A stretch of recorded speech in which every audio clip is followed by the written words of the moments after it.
Welcome back to my YouTube channel. അപ്പോൾ ഇന്നത്തെ കുട്ടി ലഞ്ച് ബോക്സ് എന്താണെന്ന് നോക്കിയാലോ. നിങ്ങളുടെ അവിടെയൊക്കെ മഴയുണ്ടോ? ഇവിടെ മഴയുണ്ട്. കളക്ടർ മാമൻ അവധി പ്രഖ്യാപിക്കുമ്പോൾ മഴ കൃത്യമായി പെയ്യാണ്ടിരിക്കുകയും അവധിയില്ലാതെ പിള്ളേർ മുഷിഞ്ഞ് സ്കൂളിൽ പോകുമ്പോൾ തകർത്ത് പെയ്യുന്ന മഴ ഒരു സൈക്കോ തന്നെയാണല്ലേ. അപ്പോൾ ഇന്ന് എൻ്റെ കുട്ടിയുടെ ലഞ്ച് ബോക്സിൽ ഞാൻ അപ്പമാണ് വെച്ച് കൊടുക്കുന്നത്. പാലപ്പം വെച്ച് കൊടുക്കുന്നുണ്ട്. ഒരു 4 എണ്ണം വെച്ച് കൊടുക്കുന്നുണ്ട്. സോഫ്റ്റ് ആയിട്ടുള്ള അപ്പമാണ്. കുഞ്ഞുങ്ങളൊക്കെ ഇത്രയും കഴിക്കുമോ എന്നൊരു ചിന്ത വേണ്ട. ക്ലാസ്സിലെ ടീച്ചർമാർ കഴിപ്പിക്കും. രാവിലെ ബ്രേക്ക്ഫാസ്റ്റ് കുറച്ചേ കഴിക്കാറുള്ളൂ, ഒന്നും കഴിക്കാതെയും പോകുന്ന ദിവസങ്ങളുണ്ട്. അപ്പോൾ ഇത് ഇത്തിരി പഞ്ചസാര വെച്ച് കൊടുക്കുന്നുണ്ട്. കാര്യം മുട്ടക്കറി ഒരിത്തിരി എരിവുണ്ടെങ്കിൽ ഒന്ന് ബാലൻസ് ചെയ്യാൻ. പഞ്ചസാര കഴിക്കാൻ ഞാൻ ഒട്ടും പ്രോത്സാഹിപ്പിക്കുന്ന വ്യക്തിയല്ല.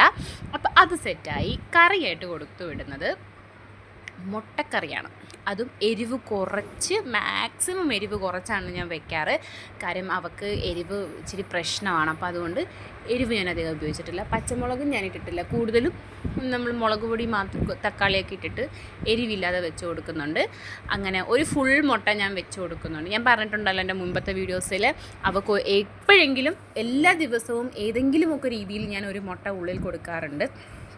അങ്ങനെ അത് വെച്ചു. പിന്നെ ടിഫിനായിട്ട് ഇന്ന് വാപ്പി കൊണ്ടുവന്നിട്ടുണ്ടായിരുന്നു.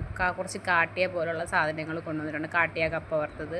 ഇതൊന്നും ഇച്ചൂന് ഇഷ്ടമല്ല, പക്ഷേ ബബ്ലുവിന് ജീവനാണ്.